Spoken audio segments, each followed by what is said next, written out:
हिंदी में यूपीएससी की तैयारी से संबंधित प्रोग्राम्स को देखने के लिए सब्सक्राइब करें स्टडी IQ IAS हिंदी। नमस्कार। पृथ्वी के चेहरे का एक और मुहासा फट पड़ा, लेकिन डियर ये जो वॉल्केनिक इरप्शन था, ये जो विस्फोट था, ये आश्चर्यचकित कर देने वाला था। रीजन सिंपल सा है डियर, एक ही माह में, और एग्जैक्टली अगर मैं आपसे कहूं तो डियर एक माह भी नहीं, 20-25 दिनों में ही इंडोनेशिया का माउंट ईबू 1000 से ज्यादा बार फटा है। और इतना ही नहीं, यह 2023 से चलने वाली निरंतर घटना है जिसमें यह वॉल्केनिक इरप्शन जो है 21,000 बार हो चुका है। यानी कि 20,000 से ज्यादा बार इंडोनेशिया में स्थित सेकंड सबसे एक्टिव वॉल्केनो ये इरप्ट हो रहा है, और अभी ये अति सक्रिय स्थिति में है। बीते कुछ सप्ताहों में, खासकर 15 जनवरी के बाद से यह वॉल्केनिक इरप्शन काफी तीव्र हो गया है। आज के इस वीडियो में डिटेल में इसके बारे में चर्चा करेंगे, और मैं मानकर चलता हूं कि यह इंफॉर्मेशन आपके लिए एग्जाम पॉइंट ऑफ व्यू से खासा इंपॉर्टेंट होगी। वाई? बिकॉज इस वर्ष के यूपीएससी प्रिलिमिनरी एग्जामिनेशन में कुछ ही समय शेष है, और इस प्रकार के प्रश्न यूपीएससी को खासा पसंद है, इसलिए ध्यान से देखिएगा। यह event is important for you. Now जरा खबर पर नजर डालते हैं और उसके बाद चर्चा करेंगे कि एग्जैक्टली किस प्रकार का वॉल्केनो है और कैसे वॉल्केनिक इरप्शन जो है वो इंपैक्ट कर सकता है इवन ग्लोबल टेम्परेचर पे। फाइन। इसके जैसे कई ज्वालामुखी हैं जिन्होंने अर्थ पर इवन कूलिंग इफेक्ट दिया है। मिनी आइस एज हो या आइस एज की ट्रिगरिंग हो, इससे संबंधित अवधारणाएं इसी से संबंधित हैं, और ये एग्जाम पॉइंट ऑफ व्यू से भी जरूरी हो जाता है। सबसे पहले खबर पर नजर डालते हैं। ध्यान दीजिए, संडे को ये खबर आई कि भाई, बीते रविवार को ये खबर आई कि भाई इंडोनेशिया का जो ज्वालामुखी है अब वो कुछ ज्यादा ही एक्टिव हो चुका है, और ये जो इरप्शन है ये बीते कुछ सप्ताहों में इतना अधिक हुआ कि लगभग इसी माह में ये ज्वालामुखी 1000 बार जो है वो फट चुका है। खबर यह बताई गई कि इसका जो इरप्शन है ये ना केवल अभी बहुत ज्यादा सक्रिय है, जैसा मैंने आपको बताया कि 2023 से इस वॉल्केनो में जो है वो 21,000 बार विस्फोट हो चुका है। यहां मैं आपको बता दूं कि ये इंडोनेशिया का सेकंड सबसे सक्रिय ज्वालामुखी है। अब प्रश्न ये उठता है कि यह वॉल्केनिक इरप्शन इतना इंपॉर्टेंट क्यों है और क्यों हमारे लिए एग्जाम पॉइंट ऑफ व्यू से जरूरी है। सबसे पहले जान लीजिए कि इंडोनेशिया इज अ प्लेस जिसे कहा जाता है रिंग ऑफ फायर का हार्टलैंड। यह मेन एरिया है जहां अर्थ के सबसे डेविस्टेटिंग इफेक्ट देने वाले ज्वालामुखी पाए जाते हैं। मैं आपका ध्यान आकर्षित करना चाहूंगा, इंडोनेशिया में इस स्थान पर आप देख पाएंगे कि यह माउंट ईबू है, लेकिन इसकी चर्चा के पहले जरा ध्यान दीजिए तो यह जो आपको दिखाई देगा यह है इंडोनेशियाई आर्क ऑफ आइलैंड, या फिर कह लीजिए इंडोनेशियाई फेस्टून, या फिर कह लीजिए is archipelago. And make sure कि यह जो सेक्शन आप देख रहे हो यह कहलाता है सुमात्रा। एंड ये जो सुमात्रा आइलैंड है, केवल इस आइलैंड में ही अगर आप देखें तो एक समय पर अर्थ में मैसिव डिस्ट्रक्शन कॉज करने वाले ज्वालामुखी टोबा का यह क्षेत्र था। आज टोबा ज्वालामुखी केवल और केवल एक झील के रूप में शेष है, लेकिन जब इसमें इरप्शन हुआ था डियर, उस समय अर्थ पर आइस एज आया था और हमारे पूर्वजों की संख्या को इसने बिल्कुल लिमिटिफाई कर दिया था। केवल 10,000 वानर ही शेष बचे थे जब टोबा वॉल्केनो में इरप्शन हुआ था और आइस एज आया था। और यही कारण है कि मानव का डीएनए 99.9% कॉमन है। मैं ये जानकारी आपको इसलिए दे रहा हूं ताकि आप समझ पाएं कि ये वॉल्केनिक इरप्शन कितने इंपॉर्टेंट होते हैं। कहा यह सिर्फ इतना जाता है कि पृथ्वी के चेहरे पर मुहासे के समान है, लेकिन डियर, पृथ्वी पर राज करने वाले मानव के अंत का गुणधर्म हमारे डीएनए में पहले से लिखा है। दैट सारे मानव 99.9% समान आनुवंशिकी रखते हैं। इसे जेनेटिक बॉटलनेक ऑफ ह्यूमंस कहते हैं, और यह आनुवंशिकी की समानता इस टोबा ज्वालामुखी के कारण है जो उसी इंडोनेशिया के आर्क में स्थित है जहां अभी इरप्शन चल रहा है।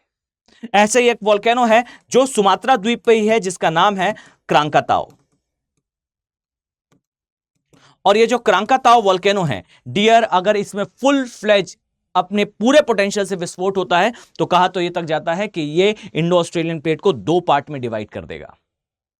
ऐसे खतरनाक ज्वालामुखियों का क्षेत्र इंडोनेशिया, यहां पर स्थित है एक आइलैंड, और यह आइलैंड एकदम सुदूर पूर्व में स्थित इंडोनेशियाई आइलैंड ईबू का पार्ट है, और इस ज्वालामुखी का नाम भी ईबू वोल्केनो है। क्लियर? अब ये जो वॉल्केनो है ये एग्जैक्टली है किस प्रकार का? तो यहां ध्यान दीजिए, यह कहलाता है इज स्ट्रेटो ज्वालामुखी। अब स्ट्रेटो ज्वालामुखी का अर्थ क्या है? तो यहां समझिए, ये ऐसे ज्वालामुखी होते हैं डियर जिनका साइज बहुत ज्यादा होता है, आकार बेहद बड़ा होता है, ये पर्वत के समान होते हैं और इवन इनकी ढाल भी काफी सीधी खड़ी होती है। अब अगर आप ठीक से ज्योग्राफी पढ़ते हैं, कुछ नॉलेज है आपको, तो आप आसानी से जानते होंगे कि अगर वॉल्केनो सीधा खड़ा है तो इस प्रकार के वॉल्केनो में जो मैग्मा निकलेगा, यह मैग्मा काफी विस्कस होता है, अर्थात इसका जो गाढ़ापन है काफी ज्यादा होता है। और गाढ़ा अर्थात हायर विस्कोसिटी का जो मैग्मा है, जब यह बाहर आने का प्रयास करता है तो यह तीव्र विस्फोट करता है, ह्यूज इंपैक्ट होता है इस विस्फोट का। और जितना बड़ा विस्फोट डियर, उतनी ही ज्यादा संभावना कि पायरोक्लास्ट, जो इससे निकलने वाला राख, धूल और गुबार है, यह ज्यादा लोगों को प्रभावित करेगा। और अगर यह ज्वालामुखी का विस्फोट ऊपरी वायुमंडल तक पहुंच जाए तो डियर फिर यह कॉज करता है कूलिंग इफेक्ट, जिसे हम आइस एज की ट्रिगरिंग भी कहते हैं। फाइन। अब एक बात तो तय है कि भाई अर्थ पर यह जो वोल्केनिक इरप्शन हो रहा है अभी इंडोनेशिया के पार्ट में, यह एग्जैक्टली एक प्रकार का इस स्ट्रेटो ज्वालामुखी उद्गार है। और इस स्ट्रेटो ज्वालामुखी उद्गार में विस्कस लावा अर्थात ज्यादा जो श्यानता का लावा है यह बाहर आएगा। और इस के बाहर आने से ना केवल हमें इंपैक्टफुल जो इरप्शन है वो दिखेगा, इवन पायरोक्लास्ट का भी प्रवाह दिखेगा, और यह हो भी रहा है। क्लियर। अब आते हैं जरा इसकी लोकेशन पर। जरा नक्शे पर इधर ध्यान दें, अगर आपको ठीक से दिखाई ना दे रहा हो और समझने में कोई समस्या हो तो लेट मी ड्रॉ दैट ये है हमारा प्रायद्वीपीय भारत अर्थात peninsular India, and this is south east Asia. South east Asia में आप जाएंगे तो इस प्रकार से आपको लोकेशंस दिखाई देगी। इसके पश्चात यहां आपको दिखाई देगा एक island bye the name of Sumatra. Sumatra के पश्चात यहां आपको दिखाई देगा आइलैंड कॉल्ड जावा। जावा के नीचे छोटा सा आइलैंड है इज बाली, और यहां पर आपको दिखाई देगा बोर्नियो। क्लियर। इसके पश्चात आपको इस एरिया में जो है वो इंडोनेशिया का ही पार्ट है, इंटरकॉन्टिनेंटल आइलैंड है, अंतर महाद्वीपीय आइलैंड है, जिसके एक सिरे पर आपको पापुआ न्यू गिनी दिखाई देता है, पापुआ न्यू गिनी, और इसके एक सिरे पर जो है आपको दिखाई देगा इंडोनेशिया। यह अर्थ का दूसरा सबसे बड़ा आइलैंड है, यह बोर्नियो है। और डियर बोर्नियो जो है वो एशिया का सबसे बड़ा आइलैंड है। यह वर्ल्ड का सेकंड सबसे बड़ा आइलैंड है आफ्टर ग्रीनलैंड। फाइन। ये जो इससे मैंने बताया ये है Sumatra, this one is Java, this one is Bali, और जो बोर्नियो आपको दिख रहा है इसके एक सिरे पर यहां आपको दिखाई देगा एक देश by the name of Bandar Seri Begawan capital का कॉल्ड नेशन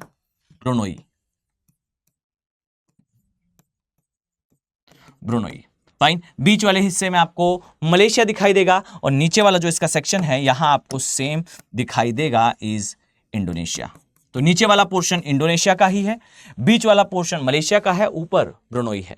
और इसके साथ ही आपको यहां पर दिखाई देगा there is islands called Philippines. यहां आपको फिलीपींस दिखाई देगा। और मैं आपको बता दूं कि यह सारा ही क्षेत्र पूरा का पूरा वोल्केनिक एक्टिविटी का है। आपको फिलीपींस में भी वोल्केनोस दिखाई देंगे, चाहे माउंट मेयॉन हो, मारियाना गर्त हो या मिंडोना गर्त हो। फाइन। तो यहां आपको फिलीपींस दिखेगा, यहां ब्रुनोई दिखेगा, और ये जो हिस्सा आप देख पा रहे हैं इस हिस्से में यहां कहीं पर आता है is mount Ibu. Mount Ibu. Fine. So mount Ibu की एग्जैक्ट लोकेशन अगर मैं कहूं तो हमें जो पापुआ न्यू गिनी का आइलैंड है उसके उत्तर पश्चिम में, ब्रुनोई के प्रॉपरली पूर्व में, और इंडोनेशियाई मेन आर्क ऑफ आइलैंड के उत्तरी हिस्से में दिखाई पड़ता है। अब इसी के अकॉर्डिंगली अगर मैं आपको दिखाऊं तो यहां से अगर हम ड्रॉ करना स्टार्ट करें तो डियर आपको यहां कहीं पर दिखाई देता है इज वियतनाम। यह हिस्सा जो है ये कंबोडिया का है। यहां से चलते हुए आएंगे तो यह हिस्सा आपको म्यांमार का दिखेगा, और इसी तरीके से यहां आपको दिखाई देगा इज थाईलैंड। थाईलैंड का हिस्सा यहां तक आएगा और जो मेन बचा हुआ हिस्सा है this is called as Laos, the only nation which is landlock in nature. Okay, इसके ऊपर पूरे हिस्से में आपको चाइना दिखाई देता है। Fine, so this is China, ये हिस्सा है इज वियतनाम, ये है Laos, this one is Thailand, ये हिस्सा इज म्यांमार। सो ये सारी इंफॉर्मेशन आपके लिए एग्जाम पॉइंट ऑफ व्यू से जरूरी है दैट इस एरिया में कौन कौन से देश आते हैं और इन देशों के अकॉर्डिंगली जो माउंट ईबू है इसकी लोकेशन क्या है। यहां का हिस्सा आई थिंक आप सभी को पता है, this is South China Sea, this one is East China Sea, इसके ऊपर का हिस्सा ईस्ट चाइना सी, फिर ईस्ट सी और ये सारी चीजें हैं। अब यहां पर एक बात और याद रखिएगा कि ये जो माउंट ईबू है ये जो स्ट्रेटो ज्वालामुखी है उसका उदाहरण है। और इस प्रकार के ज्वालामुखी का निर्माण कहां पर होता है तो हमेशा याद रखिए ये केवल और केवल सबडक्शन जोन में फॉर्म होते हैं। और सबडक्शन जोन का अर्थ क्या है, जहां पर बेसिकली सागरीय प्लेट नीचे जा रही हो, और जब भी ये सागरीय प्लेट नीचे जाती है, सबडक्ट होती है, तो अंदर स्थित एस्थेनोस्फीयर अर्थात दुर्बल मंडल के अंदर इसका प्रवेश होता है, ये मेल्ट होती है और मेल्ट होने के कारण एक्सेसिव अमाउंट में मैग्मा फॉर्म होता है। और ये मैग्मा जो है फिर इरप्शन के फॉर्म में पृथ्वी के ऊपर जो भूपर पट्टी है उसे तोड़ते हुए बाहर निकलता है। ये एस्थेनोस्फीयर में मेल्ट होती है प्लेट और फिर ये इरप्शन के फॉर्म में बाहर आता है। आप इमेजिन करें कि अर्थ की गहराई लगभग, अगर मैं गहराई की बात करूं तो 64,000 के आसपास आपको गहराई दिखेगी, 6400 के आसपास आपको गहराई दिखाई देगी। फाइन, अब इसके पश्चात केवल और केवल आप इमेजिन करें कि 6400 किलोमीटर अगर अर्थ में आपको उसके कोर तक जाना है तो ट्रेवल करना पड़ेगा, और केवल 30 से 50 किलोमीटर के आसपास जो है वो मोटाई होती है हमारे क्रस्ट की। सोचें कितना पतला भाग है। एक अंडा आपने देखा होगा, उसके छिलके के समान होता है और इसके जस्ट नीचे मैग्मा फॉर्म होता है एस्थेनोस्फीयर के अंदर, और यहां से ये बाहर आता है। अब इमेजिन करें कि एक वोल्केनो जो पृथ्वी के सतह पर एक मुहासे के समान है, इसमें विस्फोट होने से अर्थ पर आइसेस तक आ जाता है। हम मदर अर्थ के सामने कितने छोटे हैं। आई होप आप इमेजिन कर पा रहे होंगे उस स्केल को। यहां एक बात और ध्यान रखिए कि जिस मैग्मा के इरप्शन की मैं बात कर रहा हूं वो यहां कहीं पर हो रहा है। फाइन, ये माउंट ईबू है, और माउंट ईबू को अगर हम देखें तो this mount ईबू is actually part of Pacific ring of fire. यह प्रशांत महासागर की अग्नि मेखला का हिस्सा ही है। और प्रशांत महासागर की अग्नि मेखला क्या है, मुझे शायद आईएएस एस्पिरेंट को अब बताने की आवश्यकता नहीं है। I used to cover this several time, मैं कई बार इसे कवर कर चुका हूं कि यहां पर आपको दिखाई देगी प्रशांत महासागर की प्लेट। इस प्रकार से यह प्रशांत महासागर की प्लेट है, और इस प्रशांत महासागर की प्लेट में आपको दिखाई देगा डियर बहुत सारे अर्थ के वोल्केनोज। क्यों? क्योंकि यह प्लेट श्रिंक हो रही है। यहां से इस प्लेट के आगे प्रवाह होने के कारण यहां पर सबडक्शन हो रहा है, सेम एज यहां पर सबडक्शन हो रहा है, यह क्षेपित हो रही है। लगातार प्रशांत महासागर सिकुड़ रहा है और इसकी प्लेट के अंदर सबडक्ट होने के कारण मैसिव साइज के वोल्केनोज बन रहे हैं। और ये सारे वोल्केनोज सुपर एक्टिव वोल्केनो हैं। ज्यादातर केसेस में ये स्ट्रेटो ज्वालामुखी का उदाहरण होता है, और ये ज्वालामुखी तीव्र विस्फोट के साथ फटते हैं, जहां पर अधिक श्यानता अर्थात अधिक विस्कोसिटी का मैग्मा इरप्ट होता है, पायरोक्लास का फ्लो होता है, न्यूमेनो माइक्रोस्कोपिक सिलिका वोल्केनोकोनायोसिस यानी कि बेहद ही बारीक आकार के कण राख के बाहर निकलते हैं जो इवन डिजीजेस कॉज करते हैं। आई होप आपके लिए ये वीडियो इंफॉर्मेटिव रहा है, और अगर आप डिटेल में पूरी ज्योग्राफी पढ़ना चाहते हैं तो इस सैटरडे मेरी ज्योग्राफी की मैराथन क्लास जो है वो YouTube पर लाइव होगी। 25 जनवरी को आप इस मैराथन को पूरा कवर कर सकते हैं। इसमें मैं ज्योग्राफी के सारे मेजर कंसेप्ट्स को अलॉन्ग विथ इस वर्ष का करंट अफेयर मैं कवर करने वाला हूं। तो ज्योग्राफी प्लस ज्योग्राफी से related current affair, this will be a great thing for you. अगर आप मेरे साथ पढ़ना चाहते हैं विथ मैपिंग, पूरे वर्ल्ड की भी मैपिंग उसमें इंक्लूडेड होगी, तो आप बेशक इसका पार्ट बन सकते हैं। साथ ही अगर आपका ऑप्शनल सब्जेक्ट ज्योग्राफी है तो बेशक आप geography as a optional subject भी मेरे साथ कवर कर सकते हैं। यह बैच जनवरी माह का बैच है। इस बैच में 31 जैन को एडमिशन क्लोज हो जाएंगे, बट रिपब्लिक डे की सेल पर आपको ये बैचेस डिस्काउंटेड प्राइस पर अवेलेबल हैं, but only up to 27 Jan. 27 जनवरी तक ही बच्चों आप इस बैच का फायदा उठा पाएंगे डिस्काउंटेड प्राइस पर। याद रखिए कि आपको ज्वाइन करते समय AK लाइव इस कोड को अपने दिमाग पर बैठा लें। इस कोड के साथ ही इन बैचेस को ज्वाइन करना है अगर आप चाहते हैं कि मैक्सिमम डिस्काउंट आपको देखने को मिले। अगर आप P2I बैचेस अर्थात हमारे प्रीमियम प्रतिज्ञा प्लस बैचेस का हिस्सा बनना चाहते हैं, जिसमें प्रीलिम से लेकर इंटरव्यू तक की तैयारी कराई जाएगी, तो रिपब्लिक डे के उपलक्ष्य पर इनमें भी डिस्काउंट है। और इन बैचेस की दो सबसे बड़ी विशेषता यह है कि हर माह आप 11,000 का कैश प्राइज जीत सकते हैं टेस्ट में टॉप कर, और सेकेंडली आप जो है वो हमारे इन बैचेस का पार्ट बनते हैं, और प्री क्वालिफाई अगर आपका होता है तो आपकी 100% फी रिटर्न भी कर दी जाएगी। और इतना ही नहीं, सक्सेस इन प्रीलिम्स के प्रोग्राम के रूप में आपको क्रैश कोर्स मिलेगा, टेस्ट सीरीज मिलेगी और मेंटोरशिप होगी, वो भी 1-to-1। मैं उम्मीद कर रहा हूं कि ऐसा मौका आपको शायद ना मिले। ज्योग्राफी ऑप्शनल 30 से 35 क्वेश्चंस कवर करता है, आपके प्री को क्वालिफाई करने की गारंटी होता है। और वीडियो में आप यहां तक आए हैं, इसका अर्थ यह है कि आपको ज्योग्राफी इंटरेस्टिंग लगता है। ये optional is for you dear. इस उम्मीद के साथ कि डियर मैं आने वाले समय में आप सभी सीरियस IAS एस्पिरेंट्स को इन बैचेस में देखने वाला हूं। चलिए मिलते हैं नेक्स्ट वीडियो में। Have a very nice day. Thank you. Hindi में UPSC की तैयारी से संबंधित प्रोग्राम्स को देखने के लिए सब्सक्राइब करें स्टडी IQ IAS हिंदी।